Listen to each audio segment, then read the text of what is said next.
Well, in the interest of time, it is noon, so why don't we get things started? My name is Jasper Erickson with ScoreMain. I'm joined by Tom Morgan, a sales expert, and one of our subject matter experts to put on a workshop on how to get more customers now. This workshop is sponsored by our good friends at the Maine Technology Institute. We've worked with them for many years now, and we greatly appreciate their assistance. Tom, why don't you take it away?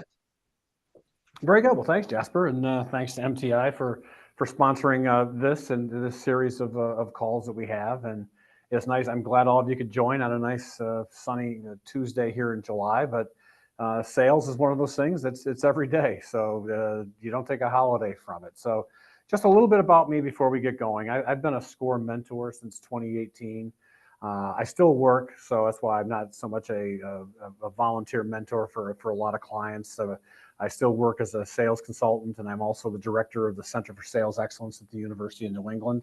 So I keep myself quite busy. I'm working on a startup. So like a lot of you right now, I'm working on a startup footwear brand in the athletic space. So like all of you starting a business, I'm well aware of all the trials and tribulations that go along with it. And so I'm here to answer any of your questions and kind of help, really focusing on strategy and process and execution. Those are the three things that this call is. Unfortunately, there's no real tricks of the trade that I'll probably share other than how to really look at things strategically, how to build yourself a process. And sales is one of those things you just have to stay after it. And we'll get through that today. So the first thing I want to do, and a lot of you are joining, is really to break up the perception of what sales is not. And in so many cases and in so many dialogues I have, even with students at the university, so many of them view sales as just simply trying to sell somebody something quickly and to have them move on. Sales is not that. There's this whole perspective that sales is like you're a used car salesperson when you're in sales. Sales to me, and one of my missions in life, is sales is a noble profession.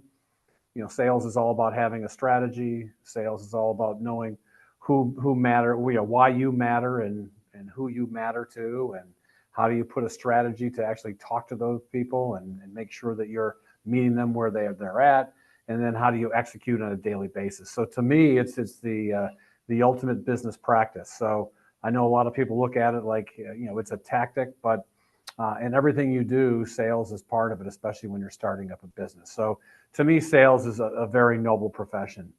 And how I look at it, I know for especially people in the startup environment, sales can be scary. So here's the first thing, is that the best salesperson is your biggest believer. And in most cases, that biggest believer is the person who founded the business. So as I've been dealt with a lot of, independent people who've started a business, have a great idea, and then they quickly want to go hire a salesperson to do it. And I spend a lot of time actually coaching them on the fact that, the biggest believer is the best salesperson. So for those of you starting a business, you're your best salesperson. The next thing is, and I talk about this all the time, is SW, SW, SW, which really means some will, some won't, so what? And that's what you have to really get used to in sales, is that some people just won't care. Some people won't get back to you. And, if you go 3 for 10 in baseball, you'll end up in the Career Hall of Fame. In sales, if you get 1.5 or 2 out of 10, you might be in the Sales Hall of Fame. So you really have to get enough no's to get enough yeses.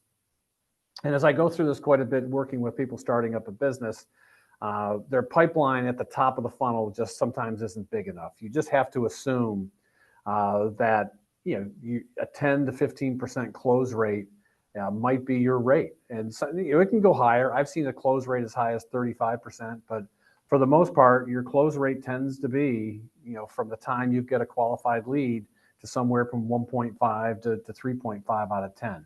So you've got to make sure you've got enough pipeline and have enough no's to get to the yes. But that's what you talk about in sales. But I want to Gartner is a major consulting firm, and they spend a lot of time in the space of sales.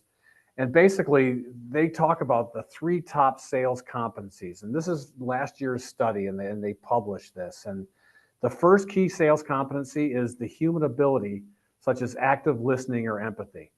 And I've been in sales for over 35 years, and I don't know if I'd ever would have thought that empathy would be the number one ability for someone to be highly successful in sales. But I think that's good news for a lot of those who are starting up a business, because typically you're solving a problem, and in some cases, you feel that problem, or that problem, or that problem matters to you so deeply that you have empathy for the people you're trying to help. Well, the good news is that's the top sales competency as you go out into the market. So empathy is highly, highly important. The second is really that tactical flexibility. You really have to be lean. You have to have the ability to learn and be agile and versatile as you start out, as you go through building your solution, as you go through solving the problems that you have. You've got to be versatile in that some things will work, some things won't, and you really, I like to say, fail fast and adapt, but make sure you're always adapting to meet the needs of your customer. And I think the third key sales competency, and for those of you that are starting a business or those of you who are in sales, is how do you effectively collaborate with the artificial intelligence to optimize tasks and messaging. And that's all about, whether you're in a small business, and I'm, my footwear startup is a small little business right now. We're utilizing some AI messaging services to help us, optimize our outreach and stay in touch, with our customers. So that's really important. So those are the three top skills, which are, I think are really, really important and really good. I used to show a video at this point, but I'm going to lead you to a video. But there's a great video out there, called, it's by Sarah Blakely. Sarah Blakely is the founder of Spanx. And basically, it's how she sold Neiman Marcus. And it's on YouTube. And I would just type it in, Sarah Blakely, how I sold Neiman Marcus. And it is a great video about just what it takes to start a business and to get into sales. And it talks about how she knew who her customer was. She knew who her product helped the most, and why Neiman Marcus was a priority. So that's all that we're kind of going to go through today, is knowing why you do what you do, knowing who it matters to, and then building a process for a how. So I'm a big fan of Simon Sinek. I don't know if those of you are familiar with Simon Sinek, but I'm a firm believer that customers buy why you do what you do. They give you a purchase order, or they pay you for what you make. And I am, just adamant in every strategy I put together, every client I work with, is to really get into the inside of that golden circle and know your why. Why do you do what you do? What's the purpose? That is so critical, because it basically leads you to how you can help people, or how your product or how your service can help people. So why do you do what you do? What's the purpose? Because that's what customers buy. And if you look at all the great companies, if you look at Apple, why Steve Jobs and his team started that company was about innovation. It wasn't about an iPhone. They started off about, challenging the status quo, challenging the norms, creating innovative product that was lightweight, that was attractive, where their competition at the time was maybe focused on other things. So, if you really look at it, I come out of the sneaker business, and if you look at why Nike does what they do and why they're so successful, Nike is the Greek goddess of victory. So everything they do is about enhancing the potential for people to perform at their highest level of competition. So that's the why. So yes, Nike could be a sneaker company, Apple could be a phone company, but that's not why they do what they do. And in a lot of the startups and small companies I deal with, this is an important question. And typically in live workshops that I do, we pause for 10 minutes. And, I ask people just to document your why. Why did you start this business? I'm working on a footwear startup right now, and basically why the company is doing it is that they see the cost of falls and the cost of the imbalance and what it can cost consumers and what it can cost in the human experience by people having a fall when they're older. And they looked for a solution to help improve balance and to help alleviate falls. We ended up making a shoe, but that wasn't why we did it. This wasn't why they started the company. So that became the how. So, you find a problem, you find a purpose, and then you figure out, how you do it. So it could be technology, it could be a service, and that leads to what you do. So I am really big on why, and then I like to add why, who, how, what. So why do you do what you do? Who does it matter to? How do you do it? And then what do you do? And I taught a sales management course at UNE, and this is exactly how we progressed the semester, because I wanted the students, even in their own personal journeys, to know why they wanted to do what they wanted to do, who it mattered to, how they were going to do it, and then what they would do. So this golden circle is just really, really important. And that leads to sort of the whole unique value proposition. If you're going through SCORE, I'm sure your mentor has talked to you about what's your UVP. Well, I'd like to say, what is your why? And that why should be supported by your unique value proposition, because those are the things that make you different. That's what sets you out from your competition. That's what sets you out in the marketplace. And all of you are starting with something. If you watch shows like Greenlight Maine, and they're always looking for what's that value proposition, what's going to make you different, because we're all looking to scale and develop our businesses. So always taking that time and challenging yourself, like, why are you doing what you're doing? And it's so easy to say, I have this product or I sell this product, but always going back to the why, and then who it matters to, and then how you do it, and then obviously, what you do. So what is your why? What are your UVPs? So, if you're at home, just, hopefully you've done this as part of your SCORE journey. But if not, this is a good exercise to spend an hour and just not think about all the other drama that comes from being in business, but what's the why? What sets you apart? What's your UVP? Because once you do that, then you can start determining who is your ideal customer, and then sharing why you do what you do with them. And I am, a big proponent of finding your ideal customer, because your ideal customer cares deeply about why you do what you do. They share your concern, and they become the customers that'll support you along the way. I often say that one of the biggest dangers in starting a business, and I've worked with a few startups, is sometimes getting in business with the wrong customer too early. I have an example of someone that basically was building a very nice business, building a great story about sustainability and products that were locally sourced, and had an opportunity to sell Walmart. Well, at the end of the day, Walmart's about turning merchandise, achieving margin goals. They're a nice company, good people, but their core mission is not to save the planet or to buy sustainable products.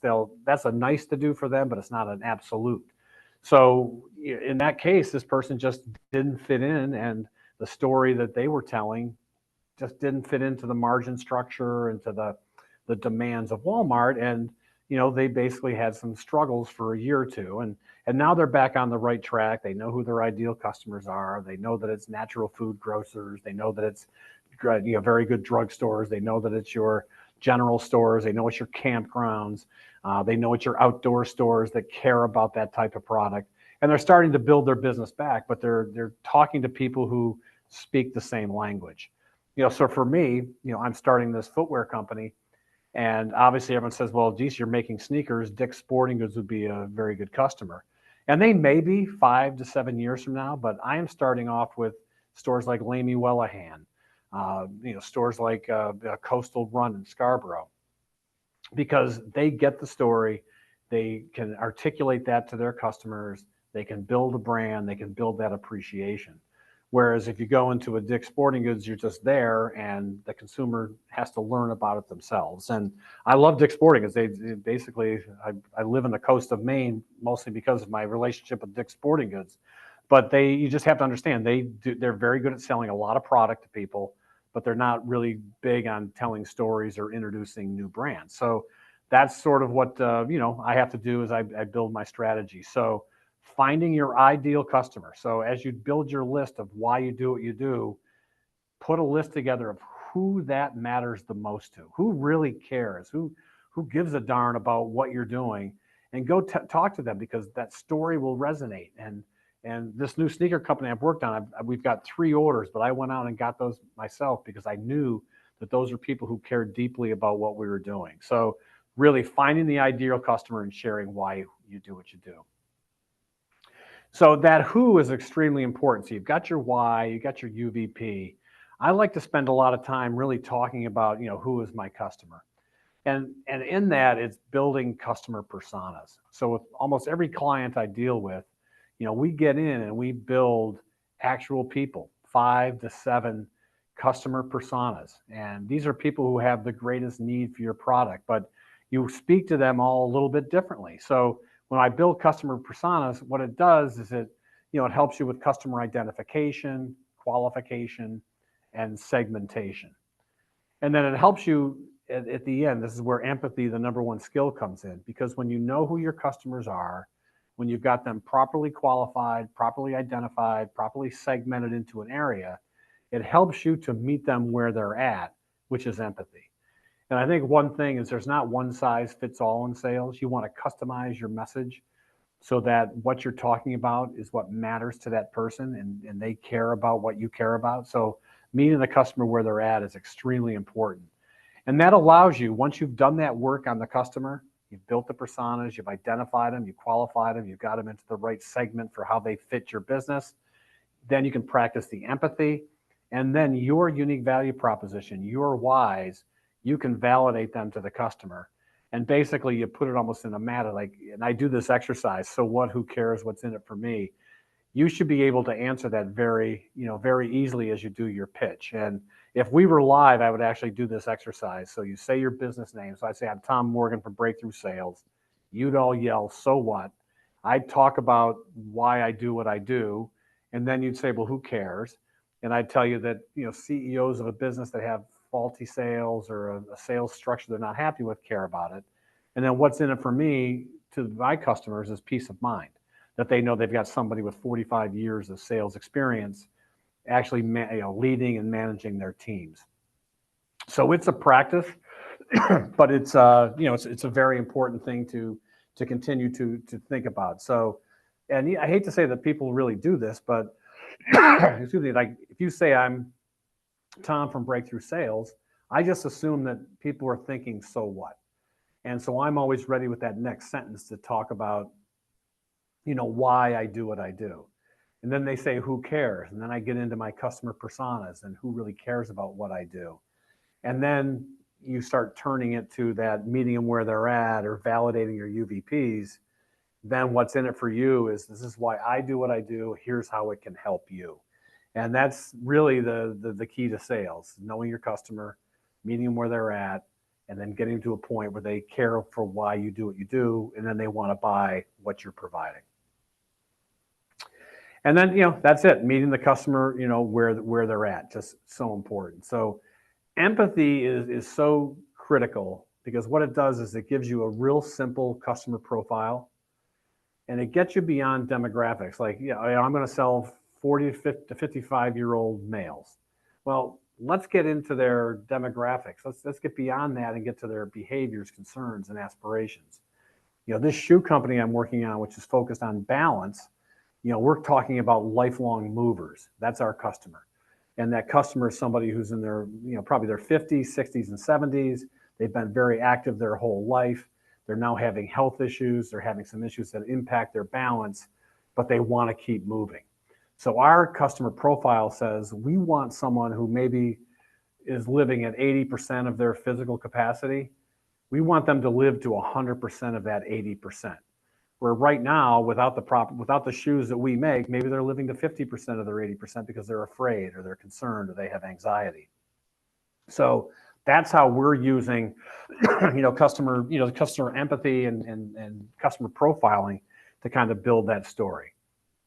Then it also helps you to, basically understand your customer values and find out what they're willing to pay for.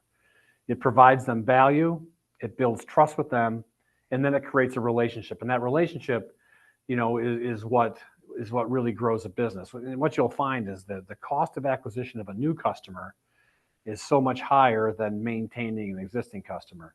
So by showing empathy, and it allows you to build that relationship management tool, that it's just going to be much easier to maintain and grow a relationship than it is to start a relationship. So the hard work in sales is the top of the funnel, trying to get people first interested in you. So in sales, there's business development, new business development, and there's account management. So showing empathy gets you to that point where maybe you're actually doing account management and you're being successful. So we talk a lot about the behaviors and sort of the why you do what you do, who it matters to. Then you get into like your sales process, right? So you're showing the empathy. You really want to get yourself to a point where, some people use a CRM, which is a customer relationship, module. You can do that. That's going to have there's Pipedrive, there's HubSpot, there's Salesforce, it can be done in Excel just as easily. But what I find is there's usually 7, potential sales process stages, and different people word them differently. But the first stage is what we call prospecting, which is, all right, I know why I do what I do. I know, who I think it matters to. I'm going to go out and get a list of a really big top of the funnel list of who these prospects might be. So to me, that's the top of the funnel. To me, then a lead becomes somebody that at some point, that you have a name of somebody, you have some knowledge that they might have a need for what you sell or what you make or the service you provide. And then you get to a point where that lead, some of your prospects don't become leads, but then you have leads. Qualified leads, I qualify basically, on a term called BANT, and it's budget, authority, need, and timeline. So for me, I move a lead to a qualified lead when I realize they can afford what I do. I'm talking to the right person. They've identified that there is a need for what I do. And then there's a timeline they have in their mind. And so if they can answer at least loosely those 4 questions, I consider it a qualified lead. Then the next key stage is, once you've qualified the lead, is to try to get a discovery meeting. And that I like to use sometimes people say it's a sales meeting. I basically put my sales calls into 2 different segments. One is a discovery meeting, and the second is a capabilities meeting. And I do that for a simple reason. A discovery meeting is all about them. It's all about the customer. It's all about finding out what the customer is interested in. It's finding out what the customer's pain points are, finding out what the customer is looking for. And once I do that, then I take what I've learned and talk about what my product or my service can do to help them solve their problems. One question I always get is that, my weakness in sales is handling objections. And I usually say, well, I can help you handle objections, but I'm telling you right now that your challenge in the objections is that you aren't doing enough discovery to find out what the pain points are, to find out what your customer needs. And you're just giving them a cookie cutter solution, and they're able to object. I mean, you're always going to get objections, but if you do the proper discovery, and then you talk about how your service, your product fits the need or the problem or the solution that they're looking for, you now have reduced the ability for objections. Now, these 2 stages can happen in the same meeting. It can happen in 5 minutes. I'm just advising that, make it about them first before you talk about you. And put it in your head, like sometimes people say, like, it's enough about me talking about me. How about you guys talk about me? You go into these meetings, let's talk about you, and I'll talk about us once we've learned all about you. And you'll be surprised how customers really appreciate that, because it shows that you're actively listening. You're using that number 1 sales skill, which is empathy. And I think it's very important. Then typically from your capabilities meeting, someone will ask for a proposal, ask for a quote, ask for an order, and then you kind of get to the point where you're closing. So that's when you're actually coming to the point where I've listened to what you need, I've offered my solution, here's a proposal, when should we start? Or when can we begin this project? Or when would you like to kick this thing off? So there's all different kinds of ways to close, and closing can get concerning, but it's one thing I'll tell you, you're on a sales call, people are expecting to be sold. So I think closing is always awkward for people, but it's really finding your style, because you're on a sales call. People are expecting to be asked to do something. And I like to think of it as an ask, not a close. So I talk about discovery. It's the most critical stage. Use empathy. Make it about them. Learn more about them. Ask questions. find their need and their pain. So everyone is always like, everyone is worried about handling objections, but the deeper the discovery unveils the objections before you get to the proposal. So really spend your time on getting to the handling of the objections and making things work. So that's really important. So also in the discovery, you'll identify where they have a need. So that's really important. You'll get the information gathered as to who the decision makers are. And it's always a bad question to say, are you the decision maker? I always like to ask the question, can you share a little bit with me about your decision-making process? And that's especially if you're dealing with homeowners. I've worked with roofing companies and building companies, and they make the classic mistake of talking to a couple, and they just assume that perhaps the man of the house is making the decision. This happens in my house all the time, and I warn people because I don't make the decision, so I'm part of the process. But the question is, what's going to be your decision-making process, not talking to someone who's not the decision maker. So that's very important. Then you get the realization that they buy or sell products, they meet your price value. So you know that a sale is possible. And then your process has you managing your sales probability. So I'm a firm believer that everything is possible, but not everything is probable. So you believe in possibility, you manage probability. So that's the same thing here as you go out with your hopes and dreams. I mean, there's sales everywhere for you, but it's going to be very important that you have a process to manage the probability of those sales. So don't stop believing that your business can grow sevenfold, but make sure you have a plan in place to manage that probability. And this is the qualification process that I talked about. It's called BANT. Budget, authority, need, timeline. And these are questions you want to ask yourself when you're going through a process of talking to a customer. Have they given you any indication of a budget that they may have? And sometimes you don't get that, but you don't want to go with a $20,000 proposal if they've only got $3,000 to spend. So try to get an idea of at least the budget of what they're looking for. Authority, are you talking to the right person? So if you're in a complex organization, the decision-making process might be, you might have a friend in court, you might have all these different people, but do you know if you're talking to someone in authority to move a proposal or an opportunity forward? Have you done the discovery to understand that there's a need? And then the fourth thing is, and this is the one that timelines can shift, but have they given you some sort of timeline to when they might need your service, need your product, need what you provide for them? So budget, authority, need, timeline. It's as you go through your process of building your sales, your sales process, building your sales pipeline, this is something that's very important to realize, because this helps you, not be stressed out too. Like, you've got to build a business, you got to grow a business. If you're not answering these questions, it's really a hope and a prayer. If you're answering these questions, you can start managing the probability, because you at least got some data to tell you, what you're working on. So budget, do they have the resources to pay? Authority, are you talking to the right person? Need, have you identified their pain and discovery? Timeline, when do they need it? BANT, budget, authority, need, timeline. And as you go through customer identification and qualification, that's sort of that prospects, qualified leads, proposals, and then your sales. So always be thinking about having a wide enough, broad list of potential customers. Remember, I mentioned earlier that you're probably going to close anywhere from 1.5 to 3.5 out of 10. That's the scale. So the bigger that top of the funnel is, the more opportunities you're going to have.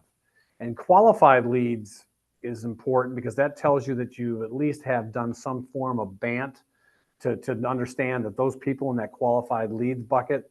And typically I start measuring my close rate from qualified leads, not from prospects. So that's something I'm working with actually at the university. We're working on some of an admissions push. And I like to look at our close rate from qualified leads, not that we sent out 2,000 emails. I mean, who has come back and given us some sort of information that they have an interest? That's where we start to look at it. And then proposals, so if I was to look at probability, prospects to me is 0% probability, because they're just names on a sheet of paper. Qualified leads, I like to put that into that 20 to 25%, that a qualified lead could convert to an order. A proposal, if I've sent somebody a proposal, I like to think that's 50 to maybe even 65% likely they'll turn to an order. And then sales are your 100%. So if you were to do a percentage, it goes 0, 25, 50 to 100. So, that's how I'd be looking at it. And I think managing that probability helps you kind of de-stress as you go along the way. So you're going to have to go make a sales call. So you've done all this work, you've got your pipeline, you've got your process, you know why you do what you do, you know who it matters to, you've done all that. You're about to go on a sales call. The first thing is, and I've told my sales teams through the years, that preparation is separation. The most prepared person for a sales call is the person that usually wins. So first off, be prepared. Know your customer. Do the research. I mean, they're going to research you, what you do. Research them. Know about them. Know maybe who your competitive field might be. Know other things they're doing in the marketplace. Ask the questions in discovery. Know what their need might be. Spend the time. Don't just go in and just pitch. Know what their need is. And so once you know their need, you've got your why, you've got your UVPs, you know how they help the customer. And to me, it's very important to have an agenda and a flow for the meeting. I think it's important for a salesperson to come in. Here's how, so glad that we could get together. Listen, here's how I'm kind of proposing this goes. I'm going to, have a few questions for you because I really want to learn more about you and your business or your practice. I want to learn more about you. Then I'm going to kind of from that, share a little bit about, what we do and how perhaps we can help you. Then we're going to talk a few things, and this meeting will be 45 minutes. So I think that's very important to set those expectations and have an agenda or flow, because that really shows empathy and respect for the customer. The next thing is know your ask. So always going in. So if you're you want an order from somebody, know that maybe I need you want them to buy 2 things, or you want them to test 1 model. If it's a wholesale store and they've got 50 stores, maybe you know that you want to try it in the 5 best stores, or maybe just try it in the Portland store or the Lewiston store. But know what you're looking for, because don't leave it up to the customer. Kind of lead them in saying, I know it's a new service or product. Let's test this out. I'm thinking we do it in these 3 locations. What do you think? And that sets the expectation that you're willing to work with them, you're willing to build trust. And the last thing, really, really important in sales, is follow up. Do what you say you will do. If you said you'll get them a proposal in 24 to 48 hours, make sure you get them a proposal in 24 to 48 hours. If you told them you'd get them more information, get them more information in whatever timeline you've set out, because it's really, really important, because people are, just even in a sales call, they're judging if you're going to be a good partner, if you're going to be somebody that somebody wants to do business with. So sales 101, the biggest believer is your best salesperson. So it's, people don't want a mercenary just say, hey, I got this product. They want to talk to the believers, because they want to know the why. They want to know, they want that biggest believer to share that passion and that belief. Find your ideal customer, and also know who's not your ideal customer. I told the story about the person selling Walmart too early. Empathy is all about walking in their shoes. So walk in their shoes a bit, solve their problem.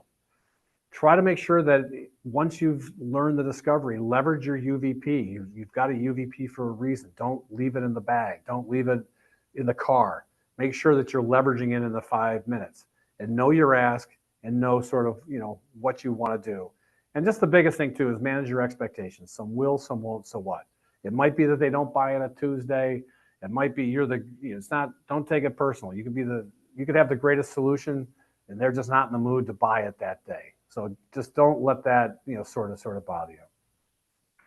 So you've got all this potential, and you've got so little time. So I would say create a pipeline 8 to 10 times the business needs. So if you need 5 customers, make sure you've got 40 to 50 people in your pipeline. Be ready for many, many touches. So I was working with a sales rep, and they called me in because the salesperson was struggling, and he's like, yeah, these people aren't getting back to me.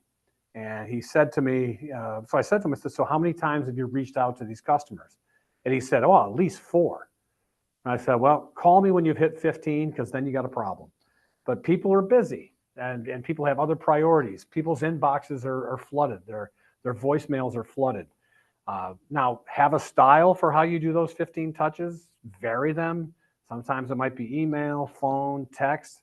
They could be spaced out over 60 days, but do not discount anybody if you haven't touched them 15 times. I work from somebody through Score, a client, and she wanted to sell her products to Trader Joe's.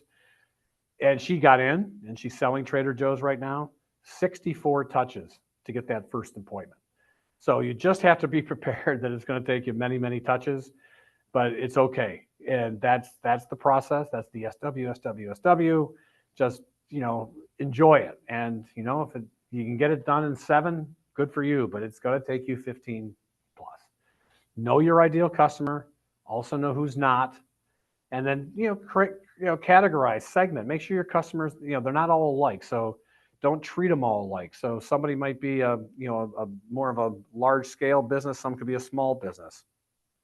Make sure you've looked at ways to treat them just a little bit differently that works for your business model, but there's going to be different needs. Some are more complex, some are less, some are simple, some might be owner operated, some might be a conglomerate. Just know that you just can't treat everybody the same, because they're not all alike. Some simple tips for confident sales communication. You've got the don'ts. Don't wing it. Don't wait for the customers. Don't dive right into business. Don't talk about, right now, don't talk about tariffs, because that's all people want to talk about in business. Don't talk in like industry specific jargon if someone doesn't understand it. Don't be dismissive, and don't be distracted. So, use your bullet points. Be proactive. Always inquire about the customer. Know about their feelings and emotions. That's that empathy. Be clear. Clarity is the new clever. Clarity is really, really important. Be reassuring and confident, and be focused and attentive. And that's sort of what I have for you. So I love, I try to do this in less than 40 minutes, because I know, Jasper, people have a lot of questions. So I can come back to the call and hopefully answer some questions here. So thank you. Yeah, thanks, Tom. Great presentation as always. If anyone has any questions, now's the time to either drop them in the chat or utilize the raise hand function or come off a mute and ask them. And yeah, we do have had a few people introduce themselves in the chat. Oh, great. Martha's a freelance artist. Linda has a co-working space in Winthrop. Oh, nice. Daniel is an accountant, and Anne is a graphic designer. Cool. Anne is asking, some basics on where do you look for leads? Yeah, that's a great question. So depending on the business. So what business are you in, Ann? Anne is in graphic design. Graphic design. All right. So there's a number of different ways, I would look at it. Depending on where you are. I can tell you, like for my client, we're in the athletic footwear business. And so I know that our stores are going to be people like Lamy Wellahan, but to do that nationally, I actually went online and went to the Hoka 11, the UFOs, and the Atrix Shoe Company websites, and I pulled their store locators to say, if those stores are buying those 3 brands, that's where I'll start. And then I just did the hard work of putting that in, trying to get buyers' names, and doing the work, tracking them down on LinkedIn. So the first thing I do is, if I'm in graphic design, who are the type of clients are you looking to work with? Is it marketing agencies? Is it marketing agencies? Is it engineering firms? Is it people who need to do it? And are you looking in the geographic areas? So saying, I just want to do business and from Waterville to Winslow into the Belgrade Lakes. Then I'd really do the deep research of who are the businesses in that community. I'd be connecting with them on LinkedIn, saying, here's what I do. I run this small graphic design business, and I'm here to serve. I do some networking. So if you're a local business, there's all these networking groups like BNI or Think Local. So if you're in a local business, I join that. One advice I give to people who are starting a new business is the 10 coffee rule. Try to have 10 coffees a week. Because number one, referrals are the best way to sell. Referrals, I talk about close rates being low. Referrals have an 81 to 83% close rate. So work your referral network. So I'm big on 10 coffees a week because people will always have a coffee. So I run this graphic design firm. I'd love to have a coffee with you to learn. And you'd find like maybe the marketing folks all have needs for it. So I'd be looking like, who does my service help the most? And then I'd go out and just try to network in that group. I'd try to find who those people are. I try to build relationships. I try to have some coffees, and then I just be sending notes and trying to build that relationship. Great feedback on that. Anne said they are looking for to get in with marketing groups, so I Yeah, think that's pretty applicable. yeah. Enjoy the coffee, Ian. So you're gonna have a lot of them. Yeah. Again, Lynn says they have a small to mid-sized deli salad company. That's cool. So is she looking for grocery or natural food grocers? Is there a target customer that Lynn has? Yeah, Lynn has not said, but Lynn, if you're Okay. interested in sharing, that'd be great. Otherwise, in the meantime, I do want to thank everyone for attending today and thank our sponsor one more time, the Maine Technology Institute. If you don't already have a SCORE mentor, you can find one for free at score.org if you haven't already. You just head there, enter your zip code right on the front page, and fill out a brief form. Our services are completely free, confidential, and we cover we cover a wide variety of topics, such as business plans, marketing, and such. And we helped start over 560 new businesses in Maine last year. So just some quick little plug there while we wrap things up. Is there any other questions before we head out today? Yeah, let's see. I don't see any more questions here. Well, you will be receiving a copy of the registration. Hope Lynn is chiming in. We used to do primarily bulk and now increasingly retail packs. Very Okay. cool. Yeah, so I think you're finding those right retailers. Everybody wants to sell Hannaford, but in Maine, especially, there's a really robust independent natural food retailer group. So getting in those stores is very important because that's where Whole Foods goes to see what's next and then working your way. But I think Hannaford has a really good shop local section. So I think on that retail side, it's just building those ideal customers to get yourself to scale. So.